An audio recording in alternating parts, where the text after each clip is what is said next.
paid my monthly bills. Bananas used to bring in $40–50 million a year. It does now trickle down to about $3–4 million. If we are saying that we're replacing this industry with the tourism industry, then obviously our... But isn't that terrible to replace it, as opposed to join them up? And well, that's exactly what happened. But it was replaced, Rick, because if an establishment or an industry that was responsible for basically building your economy, and the government takes a hands-off approach to its development and continuing they'll tell you by they've invested privatizing it. But they will, oh wow. By privatizing it, then obviously... But let's be fair to the government, and you would know that from '97, the farmers were agitating like hell. Well, it's not the farmers. The Labour Party and the farmers agitated like hell for total control of the bananas by the farmers. By the farmers. So having gotten into office, I don't know they could do anything else. No, but what I'm saying is, Rick, I don't think it could have been right to privatize an industry that had been responsible for both your intellectual and infrastructural development. A lot of scholars you see around went to university on banana money. We know that. We will do it for another show right now.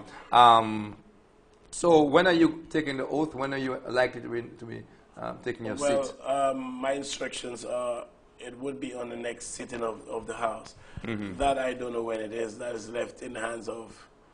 now let me ask you, did the Prime Minister actually say on platform that you were worth $25 million? Yes, and you know what made it worse, what I did not like about the Prime Minister? I am involved in Are you worth $25 million? Well, I'm not sure, Rick. I'm not sure. I don't think so. I don't think so. But Rick, at least... But he said how you got it. Yes. Let me just say this. That's an interesting statement. How contradictory that they are. They are saying on the one hand that I sold a lot of land. No, on the one hand, that I am involved in illegal activity. On the other hand, he said I'm selling land to foreigners, and he's privy to that information because he's the one signing. I thought that was pretty scary. I find if the Prime Minister signs an alien and holding license in his capacity as Prime Minister, that cannot be for political platform. But neither was the Rufus Busquets thing for political platform. I thought that was pretty awful. I just find that those guys, when they are desperate, they just do and say anything, and it just tells you about the double standard nature. Richard, it's a small town. You've heard the same rumors I have heard. Is there any chance that some kind of charge down the road will be thrown at you? Well, trust me, Rick. If it could have been. Rick, I've been a lawyer for 12 years. Okay? I was called to the bar in 1994.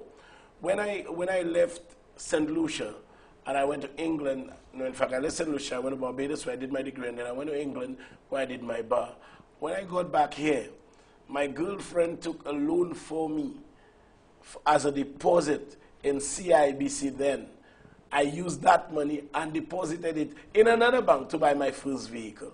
And from then, I've been involved. We're not going to your life story here. I just want you to promise the people of this country that there's absolutely no chance that anybody can lodge any crime, any charge on you, a criminal charge. None whatsoever. There's no chance of that. Definitely not. Okay.